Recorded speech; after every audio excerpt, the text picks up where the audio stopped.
Let's rock. Hi there, my name's Danny Henderson. This is my full disclosure channel, and I am so tongue-tied because my lovely friend is back. My great friend Brad Olsen, publisher, author, researcher. How are you, Angel Face? Hey, Danny, I'm doing great.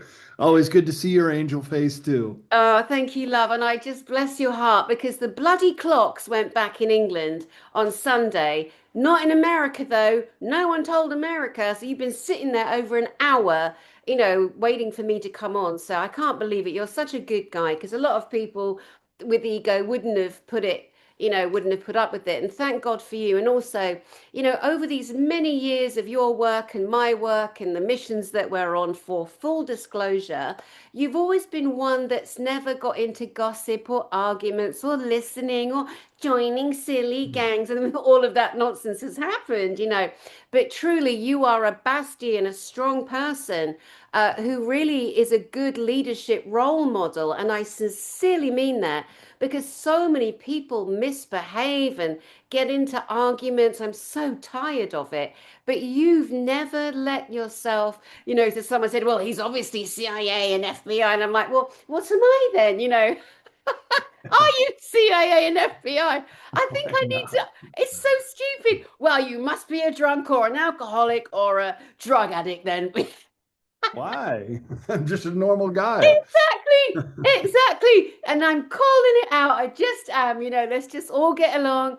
But people in disclosure, if you have a voice, grow up. Follow Brad Olsen because he's leading the way. And we're talking about your 13th book today, Well, it'll be the 11th. I told you what 12 and 13 are going to be. They're not out yet, but but they're already Secrets in of this. Antarctica is just today being sent to the printer, and it'll be out in physical form at the end of the year. So exciting. So I don't know exciting. how a CIA guy would have so much time to write books and publish other people and all that Oh, stuff. But oh, Danny, I've always said it can never be about me. If I say, "Oh, I'm the voice of disclosure," or what I have to say trumps everybody else. No, it's about the movement. It's about the whole situation that Earth is in right now. yeah. And it could never be about one individual person. Look, we're just messengers. We're just helping explain this very, very prickly pear that we have here that's called disclosure. And boy, I think it's coming to a head right now with this three-eye atlas coming in. I've done quite a few interviews lately about the possibility of even Project Bluebeam, this whole fake alien invasion, because look at all the media attention that this has been getting. Mhm, And to me, that's just a red flag that they're mhm, prepping the narrative for something else. So mhm. we'll just have to stay on our highest uh, intuition on this one. Yeah. Yeah, I mean it's definitely causing a lot of conversations. There isn't a single individual person that I believe has the exact answer because obviously it's an individual seeker's journey. We gather our Yeah. information from lots of different people, but the closest I can get myself aligned to what I think it is David Adair and the energy that lives in him called Pithalam. And I have heard that it is a holodeck asteroid with a being, an explorer. And when I linked into that and linked into all the other stories and sat and thought about them and did my own research and trusted my heart, the nearest I can accrue it to is David Adair. The being came to Earth. Pithalam came in a craft and crashed in Groom Lake, Area 51. And then when he was called in to have a look at this craft, it entered him. And I believe him. I've met him several times. He spoke at my conference. I believe David Adair. So that makes sense to me. However, because the media don't put the truth out, as we know, ever, I mean, even if their hand is forced, but people that we think are telling the truth, we go, why aren't you telling the bloody truth? It's so frustrating. I think that the Project Bluebeam is definitely something that's on that, path too, because of the way that they control everything, the media control everything because they're controlled. It's probably, obviously a Project Bluebeam thing too. But I think enough people are aware now. that they're not going to buy it. You know what I mean? If it misbehaves, they're not going to buy it, truly. Anyway, let's get to your book. We can talk more about 3i, whatever else you want to talk about. I'm just excited to finally have you on after so long. Let's share screen and show us your cover and show us some beautiful slides and the journey that you've been on. Well, you bet, Danny. Thank you for allowing me to share this Of because course. it is going to be groundbreaking, some of the research that I'm bringing out. And this is largely because what I'm showing is some maps that were acquired by the uh, Russians at the very end of World War II.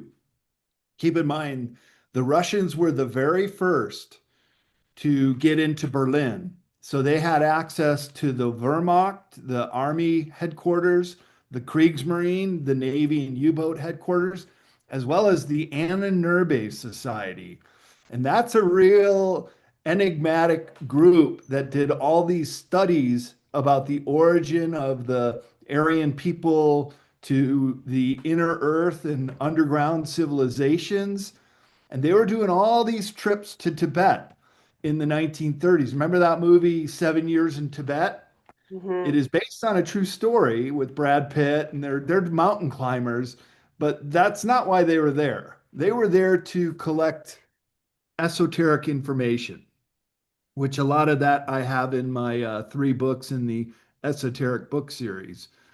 And but this one, this is from one of the maps to be used by the U-boat captains.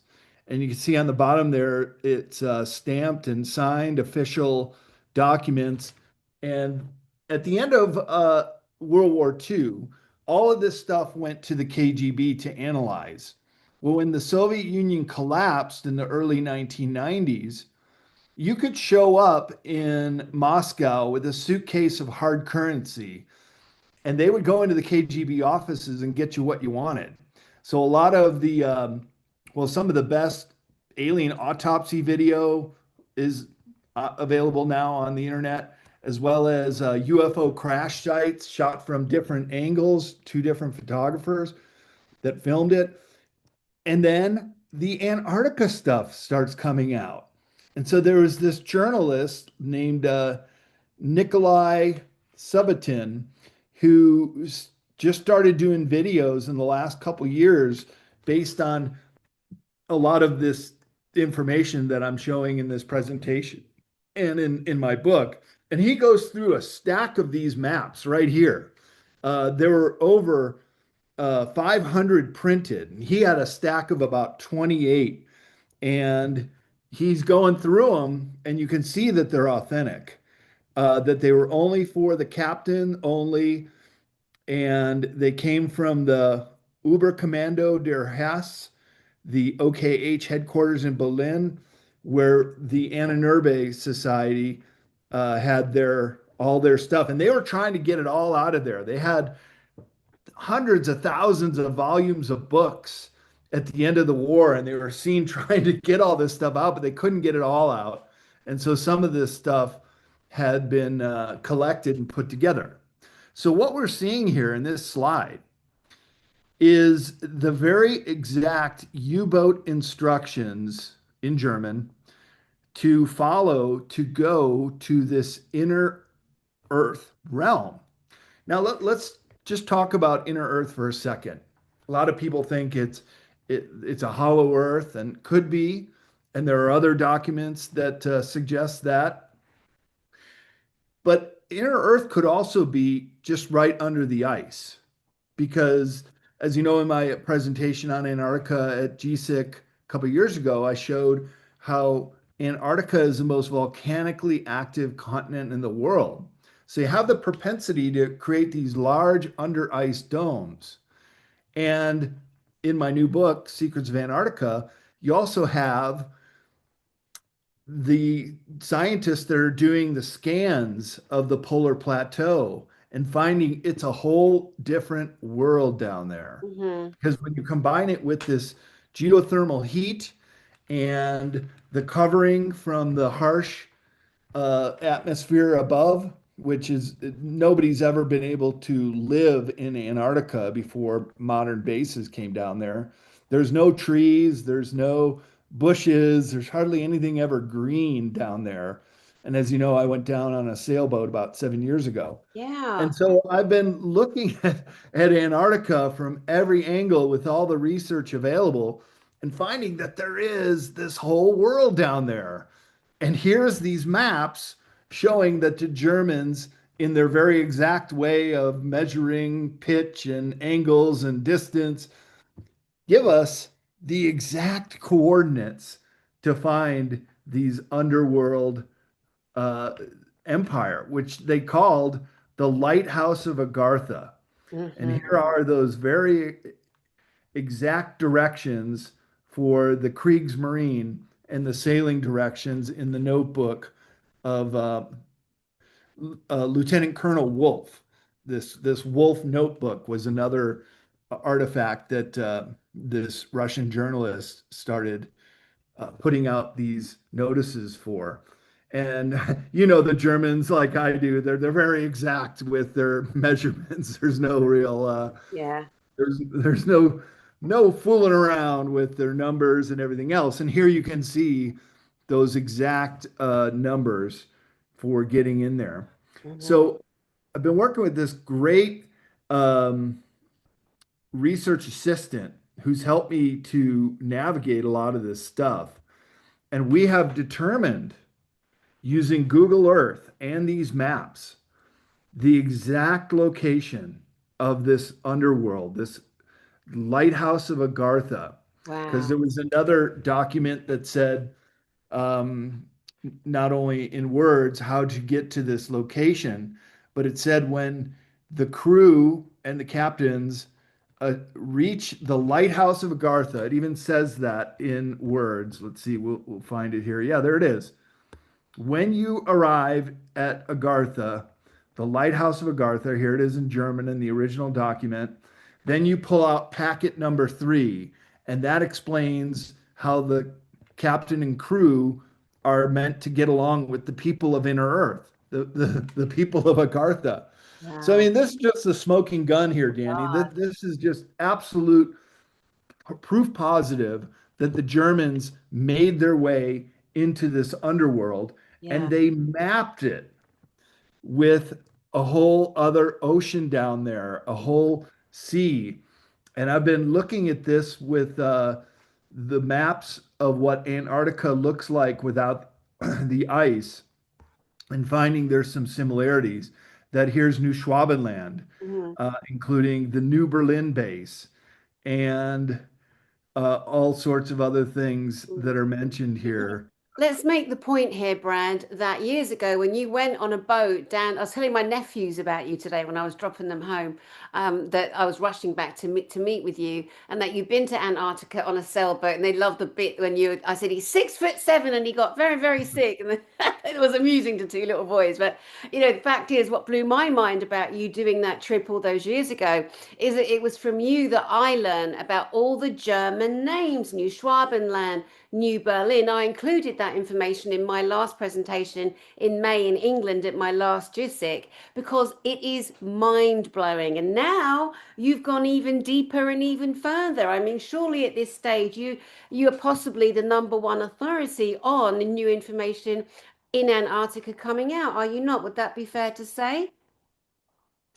Well, it would be fair to say, but like I said, it's not always about me. I'm just the Mhm. messenger. I'm just the perhaps the spokesperson for this new information Yeah, doing the and work, putting the work in. See, there you putting go, the work being in, yeah, humble. making it real. Yeah, bringing the But what I'm information. but on the back cover of the book, it said all roads lead to Antarctica. Of course, no roads lead to Antarctica, but in the entire disclosure movement, we do have what could be the breakthrough of finally getting to the bottom of a lot of this stuff, including not just one base of the Germans, but I've now identified 3 locations. So there's the New Berlin base, which is where the U-boats were going to, which, by the way, happens to be within 100 miles of the South Pole, where the giant hole in the ice happens to be. Mm, There's also base 211, which was more on the surface, but also had an under the ice element as well. And then the Thule Refuge, where these ships could fly in and out of this air base.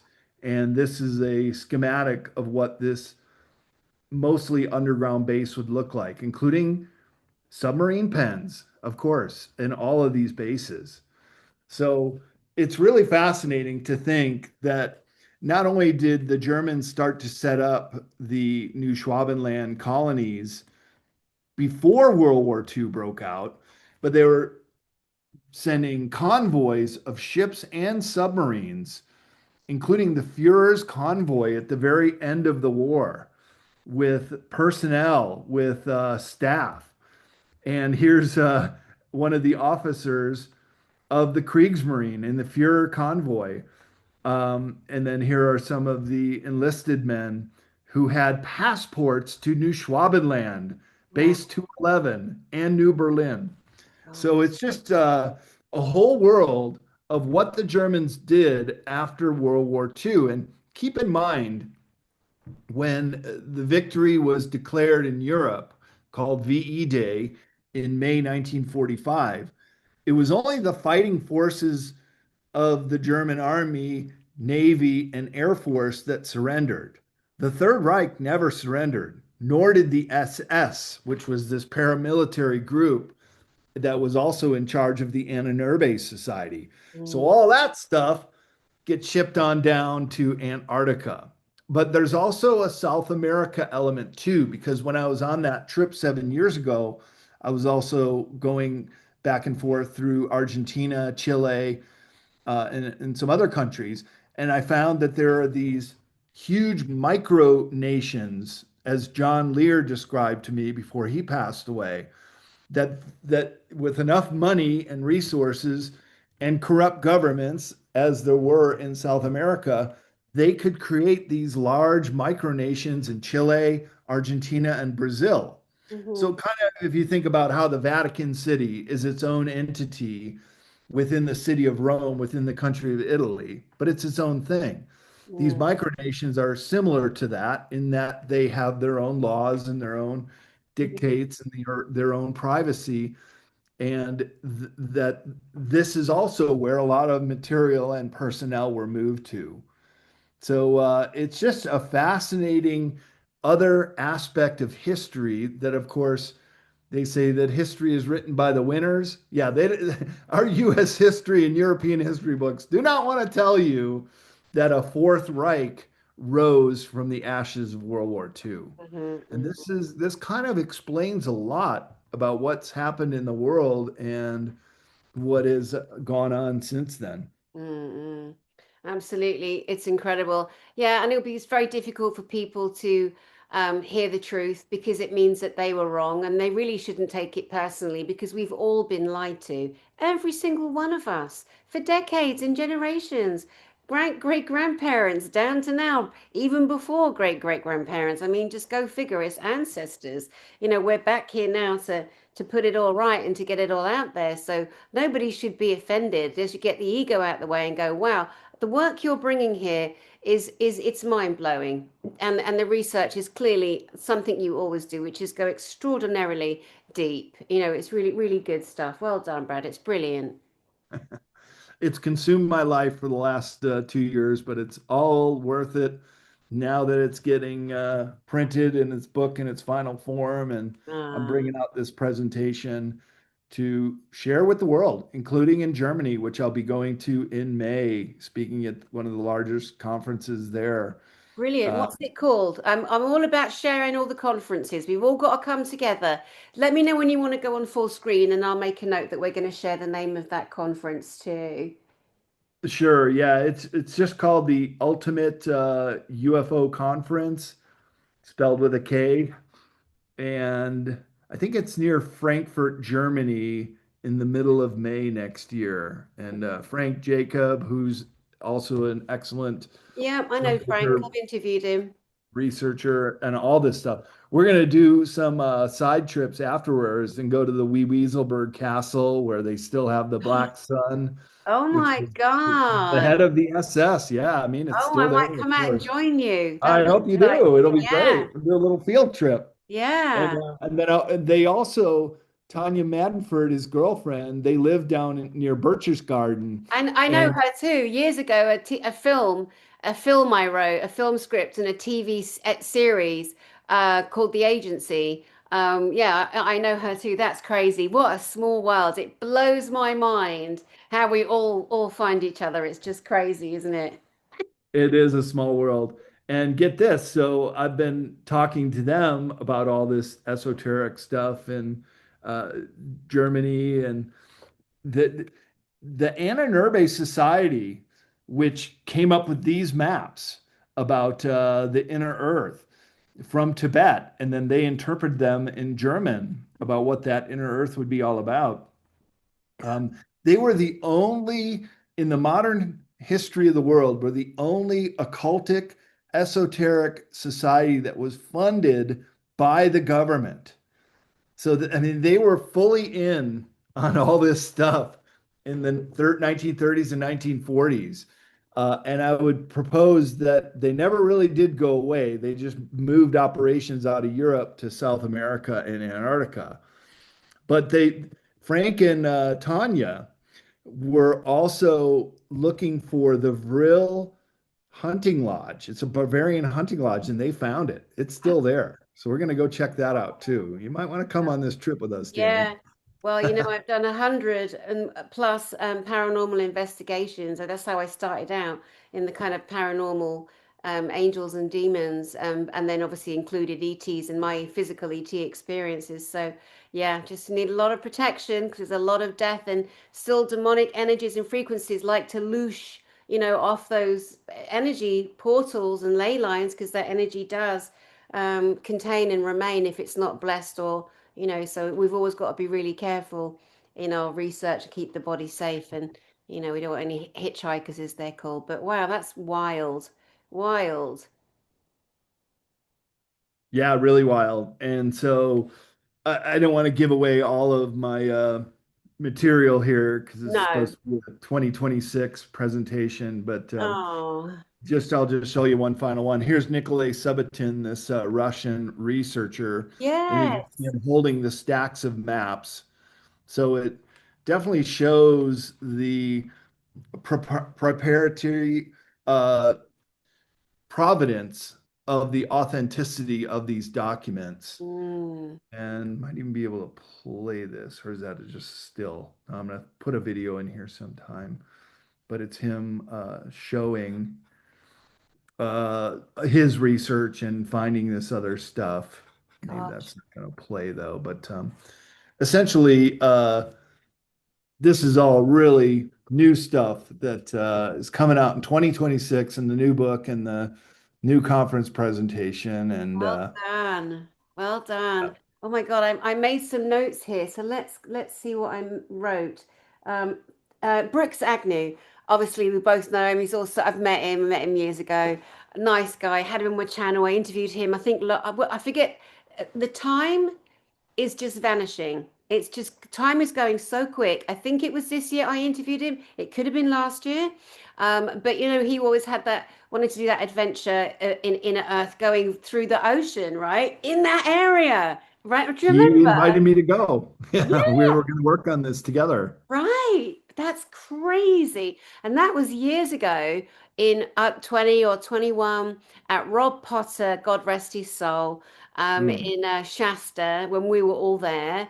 Yeah. Yeah, yeah, I remember that was so, gosh, it just seems like so long ago and it's all the same, good-hearted, good souls, people still working at it, bringing information. We mentioned about all the German names, New Schwabenland, New Berlin. And was that in the south of Antarctica, where you ended up, right? Wasn't it? Well, so where I went was the Palmer Peninsula. It's that finger of land that sticks out closest to the bottom of South America. That's the closest continental landmass to Antarctica that 90% of the boat trips leave from Ushuaia, Argentina, including our sailboat trip. And I was on that boat for 26 days. But New Schwabenland is basically located directly below South Africa. And South Africa was also on the side of the Axis powers during World War II. So that makes a lot of sense because they could do refueling, resupply, fresh water, any personnel changes before they left South Africa for Antarctica. Mm, And so that would be where, if I were to go back, Danny, and I do have a proposal with a venture capital company that was still trying to raise some resources to go back there, and we would want to go to New Schwabenland mhm. and check out the areas where they put in Base 211. That's the other major site pertaining to the Nazi bases. And that's what Operation High Jump was all about. So on the cover Wow. of my new book is showing the Battle of High Jump, where these UFO craft came up out of the water and out of ice caves and attacked the armada of ships in Mhm. Antarctica. Yeah. Where do you think right now the biggest focus is? I mean, given that there's a saturation of conferences, another reason why I'm not bringing GISIC to America next year. There's just so many conferences and people obviously fighting over a very small audience, and GISIC's not about that. We're, for the whole world. So we're doing Europe and England next year. And you mentioned that you were going to Germany. What was the name of that conference again? It's just called the Ultimate UFO Conference in near Frankfurt, Germany. I can get you the exact details. It's on my website, bradolsen.com. And it's under the conference link, Hmm. which I'm going to right now. And I can tell you it is called, in German, it's spelled Die Ultimative UFO Conference, Konfrenz, Earthlings, for the Earthlings. I love it. Everything's in German. Yeah. Oh my And yeah, Laura, myself will be there, Frank and Tanya, as well as many of the Venusian contactees, which is, as we know, Raymond Keller and Almik Olnek will be there. And it's UFOcon2026.de is the God. URL. UFOcon2026.de. D for And Deutschland. And do yeah, you know who's created that conference? Is it one that happens every year? Is it a new one? it's a new one, but it's 2.0. So this is the second year, Uh-huh. and it's in Kirchheim, Germany. And I'm pretty sure that's near Frankfurt. Hmm. Flying in and out of there. Very nice. Very nice. It's funny, Yeah, I got an email today from someone saying, can you interview Olnek? How do you say that lady's yeah, name? yeah, something like that. Because I've never, I mean, obviously, we don't all know everybody. So she's somebody new in my periphery. So I'm going to check her out. And so, so she's a contactee to Venus? Is she even? Correct. Okay. Okay. But she's been around a long time, hasn't she, that lady? Yeah, she may have been at the Mount Shasta Summer Conference when we were both there. Mm, Because I know, yeah, maybe. Rob Potter, he was really into all the Venusian contactees, such Yeah. as Raymond Keller. Hmm. Um, but her name is Anja, who produces this event. Okay. And Good to know. Good to know. if we want to share screen, I can show Yeah. you this. Go Uh, ahead. yeah, this is the placement for it. Die Ultimate UFO Congress 2.0 for Earthlings. That's great. 13th to the 17th. Um, I guess I see Laura Eisenhower, you. I see Frank. I recognize Frank and Tonya. Who's that guy who you clickers on? Yeah, that's Ray Keller, Oh, okay. And Cosmic then, Ray. Oh, there he is. Nope, that's someone oh else. yeah.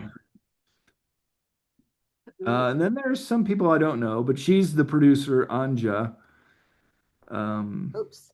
My, Schaefer. Okay, cool. Very nice. Very nice.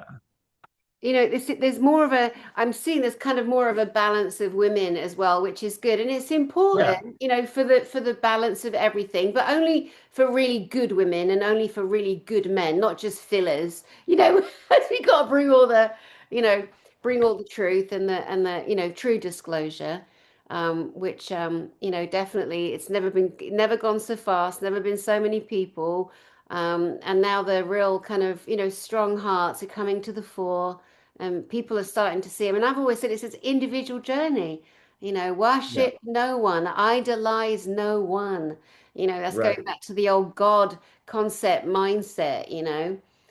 Yep. So it's good. I love all these conversations. They're so important to have. They really, really are. Are you still publishing books with your publishing company? Well, I am, but because I've got my next two lined up after Secrets of Antarctica, I wouldn't have the bandwidth to take on any new projects. Yeah, it's a lot, isn't it? It's really a It is a lot. lot, and I always want to do a real quality job with every book that I publish. So Yeah, of course you Laura do. might come out with her second book, and that I would have Oh to. yeah, yeah. Yeah. Oh, What did Go ahead. but we're just on contract to do three books from Laura. We just did her first, Awakening the Truth Frequency, and so hopefully she'll do the next one. We're waiting patiently for her to come out with that one. Uh-huh, The first brilliant, one's done really well. brilliant. And who else have you published? Michael Jaco, he did Awakening of a Warrior and the Intuitive Warrior books, and then five books from Leo Lion Zagami. Mm, So, yep. Leah. Oh my gosh. Yeah. In his Confessions of an Illuminati, Volume One, Two, and Three, Invisible Master, and the Last Pope. Oh my God. And I've also done Lon Milo Duquette in The Key to Solomon's Key. And those are all the books in the esoteric subject. And I've also published my own travel books in the Sacred Places series, and then other authors in the travel genre. They're all available to be seen, and you can even read them on the Google Books app for each one of the books on cccpublishing.com. Okay, let's bring that up while we're on share screen. Let's bring up your publishing website so people can know what it looks like, where to go, and because there's just so many good books to read. And Michael Jaco, I haven't looked him up for ages. What's he up to? Oh, he just moved back to Lake Tahoe, Oh yeah, and I was just on his show not long ago, and we will be meeting up this winter when I go up for skiing. We're going to have a dinner party there. nice. Let's Nice. see. I met him that first year as well when we were all in Mount Shasta. That same Yep. year, we went to a party and he was there with his lovely wife, Tracy Joe. I really enjoyed her. Super smart lady. Oh That was yeah, they're really great. fun. Yeah, that was a fun party, wasn't it? In the middle of nowhere. Yeah. Alex Collier was there and Tony Rodriguez, and it's like the good old days, before all the egos invaded. And we need to get back to that, just being kind to everyone and, supporting everyone's work and bringing the We're good getting the stuff. band back together. Yeah, the band's No getting back egos. together, definitely. No egos, no egos. Right, yeah, lovely. Okay, brilliant. Those three books then. Let's talk about yours, because I interviewed you years ago on this too. Beyond Esoteric, Escaping Prison Planet. That was powerful, impactful, and there's three in that series. Tell us about that one. Yep. And then also modern esoteric and future esoteric, Hmm. which we're reprinting modern esoteric. It just came out or just sold out, and more of those. And then Beyond Esoteric is now in a second edition, and that too is getting out there to the mainstream. Now, these are all the subjects. These is like the big blanket, everything in the category of esoteric, which means information that has been selectively known by only a few people. But I feel like everybody has a right to know this stuff. And so in my research, and each one of these books takes me about 3 years to complete. Wow, I've been doing publishing for 30 years now, Danny. I think I'm an OG in this field that is because crazy. I take my time and I do it right, and I put out books that only I would appreciate owning myself. So that includes with Leo, Laura, and some of my other travel writers, and there's Michael Jaco. Mhm. And so these books are just a way to look at everything that has been withheld from humanity. And like I said, I put the search inside the book feature. Show me this is going to work here. Oh, I might have to go back and do some work, but I think I'll be able to get it on the other ones because it's sort of like when you go to a bookstore, you have the ability to browse through a book. Yeah, Mhm. here it goes. And so, yeah, look at this as a way to browse through and see all the information that's been withheld from humanity. And Yeah. so, yeah, Beyond Esoteric is the first in the series. Each one can be read on its own. Don't need to be tied to any one book because this one goes all the way back and goes into all the history of humanity and all the esoteric traditions from the mystery schools all the way back to all the way up to this modern age and the secret societies, that kind of thing. Mm, mm. Amazing, amazing. You just whizzed past Aleister Crowley there and the entity Lamb that used to Yeah. apparently speak to him. Just a freaky looking little thing. And it's interesting because in that image of Lamb, his eyes are smaller than what you would say is a regular grey. But the fact is, so many of the little greys were wearing lenses. They couldn't acclimatize their eyes to our light frequency. So it's really interesting how we start to break down all the information from different people. Yeah, it's such a little freakoid thing, isn't it? Just a spooky little. Yes. Yeah. Yeah. Hmm. Yeah. Right. So I try to leave no stone unturned and go into all the esoteric traditions. And in future esoteric, I get into more of the UFO and the secret state and why it has been covered up for so long, because these are the core secrets. This is what everybody has been aspiring to learn about, and that is what humanity has been what's been hidden from us for so long. Um, and so in future esoteric, I get into the secret state. This is the first section. Each one of these is almost its own book. It could be its own book. And then Cosmos, all about UFOs and all the paranormal realities.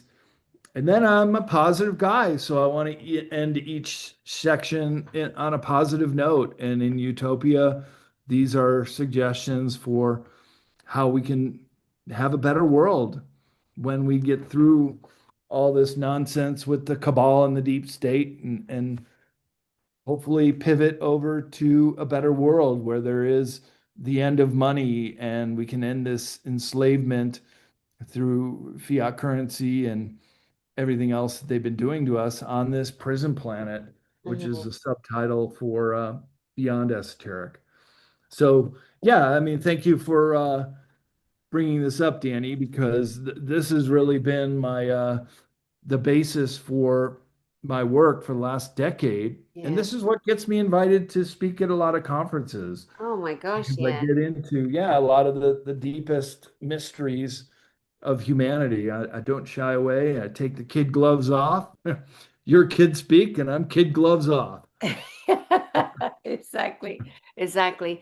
No, I mean, you speak at all, I mean, pretty much all the conferences. I mean, how many are you doing a year?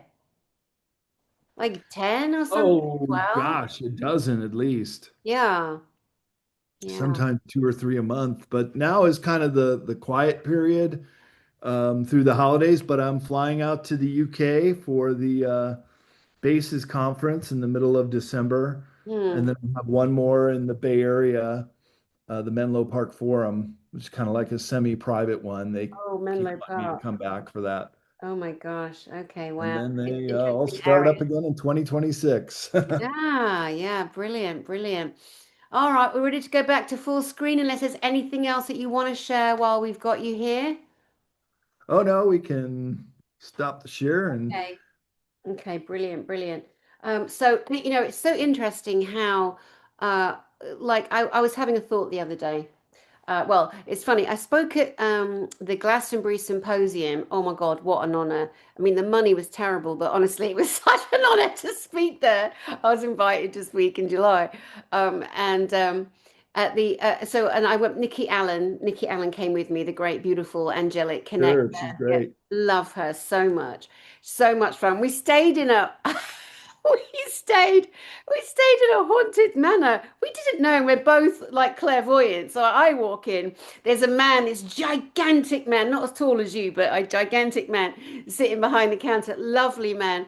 And I check in and I could feel all this energy behind me. And so I turn around and there's a little boy and a little girl. There's two old ladies that are clearly sisters, and there's a soldier wearing a helmet, spirit in spirit, but because they know I will see them, they present themselves. So I said to the man, I said, wow, I said, this house is really active. And he went, huh? I went, I said, I see dead people and dumb people. Like it's kind of like the normal entry to test the water. And he went, oh yeah, oh yeah, yeah, it's busy. And I said, there's two sisters, two kids, a boy and a girl, and a soldier. He went, yeah, yeah, people have seen them.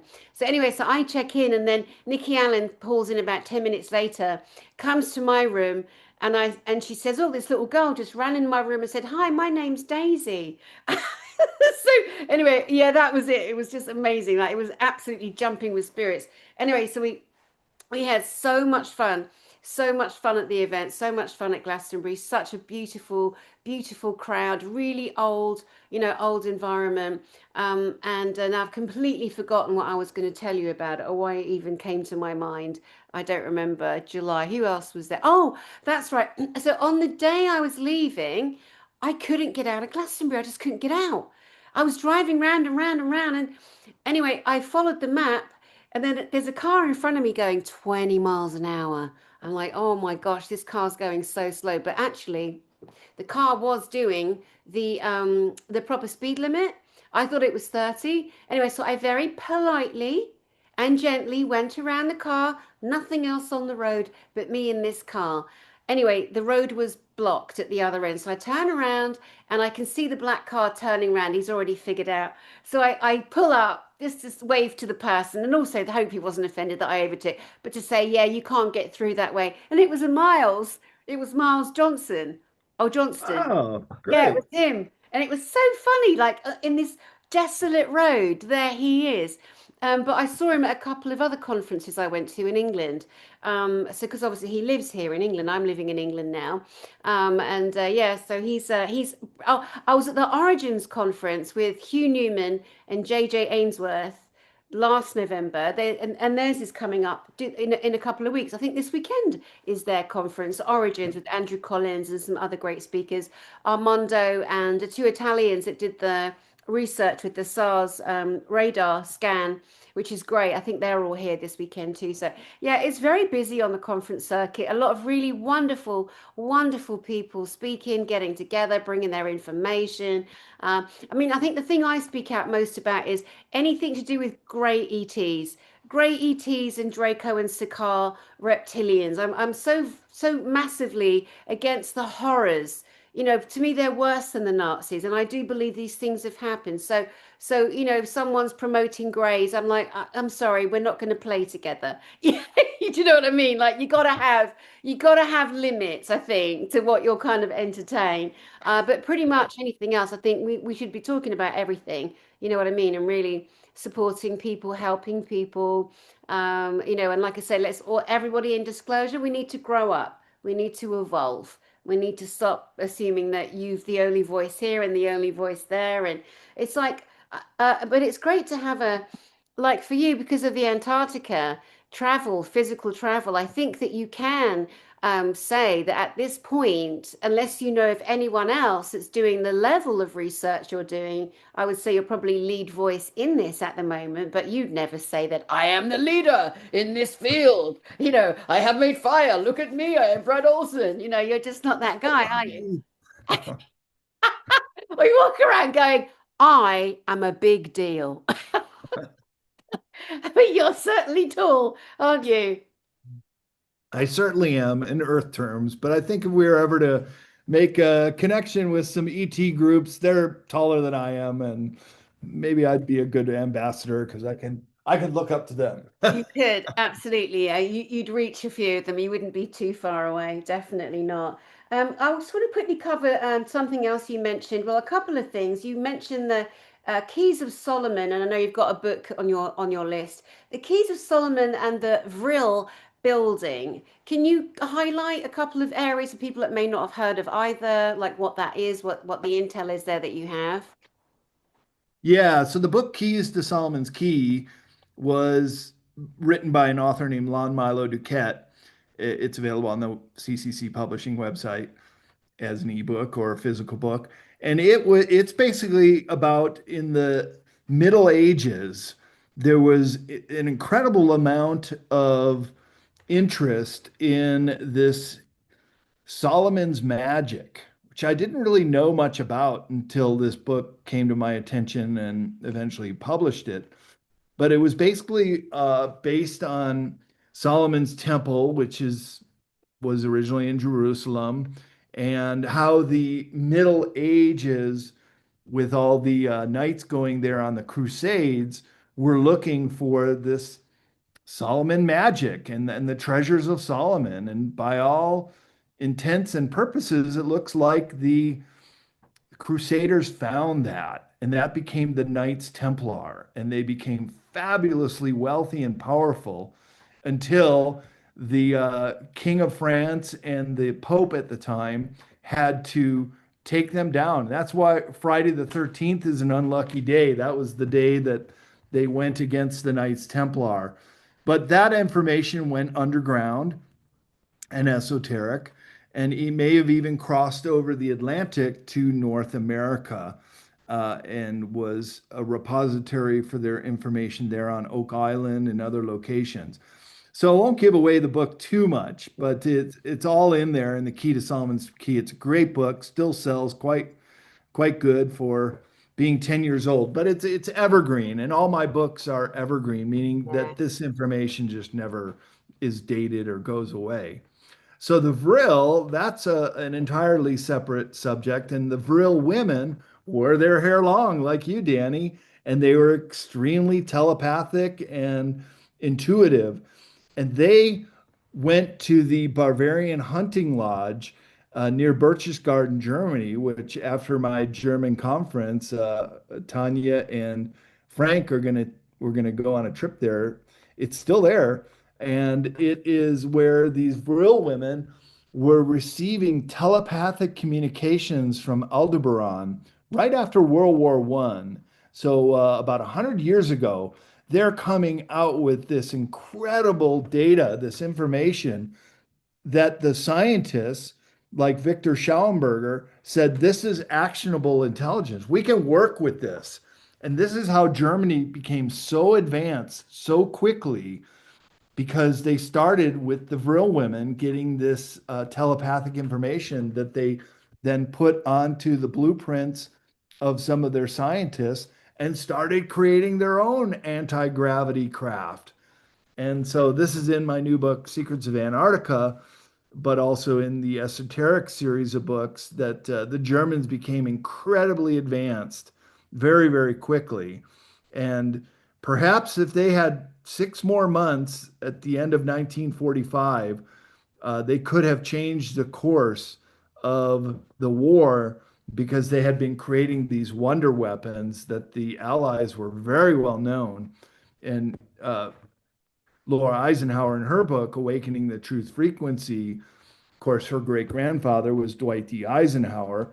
He was the supreme military commander, and he was very much afraid that they would unleash these wonder weapons on the Allied forces. So this is all why I think these esoteric subjects are so interesting and so vitally important to the whole disclosure uh, community because they really do reveal a lot of high tech information over the years. Yeah. Yeah, and again, it blends and lends to the fact that we are these amazing metaphysical beings. We have this incredible technology that actually is far beyond anything physical. We're smarter, we're emotional, we're feeling, we're more than AI could ever hope to be because AI mimics everything. It makes me, titter when I see people trying to convince everyone else and themselves that AI is going to become this all feeling, all sensing, all soul.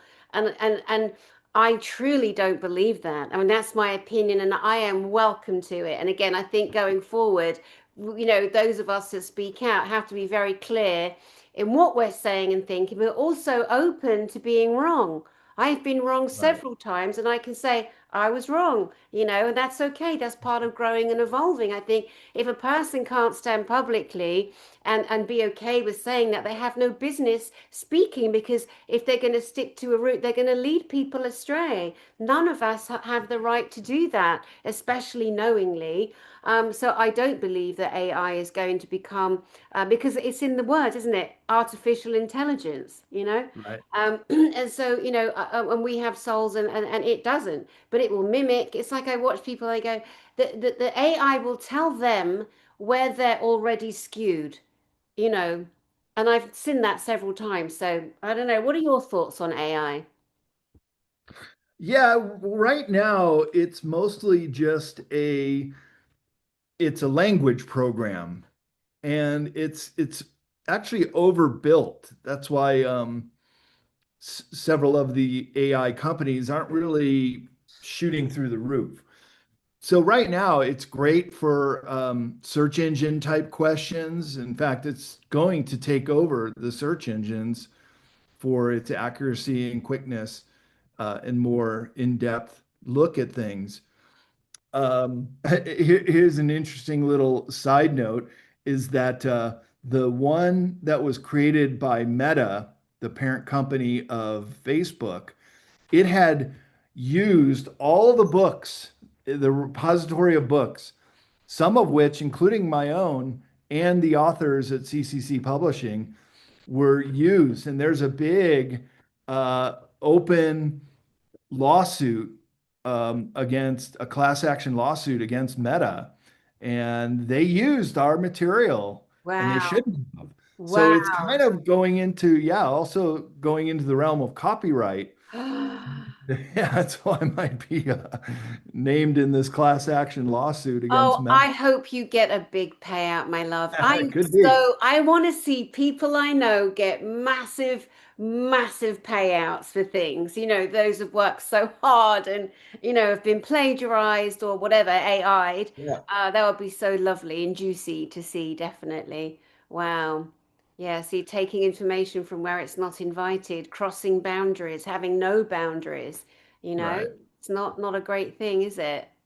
Now, so that's another thing. But when AI then gets into a position where it starts taking over jobs, which it is, and starts, but also it can be used to as an aid. The knife cuts both ways on this, Danny, because AI could also start working on the police state surveillance and taking technology to the next level against the human race. So I think we need to have that philosophical discussion about how far are we going to let this go?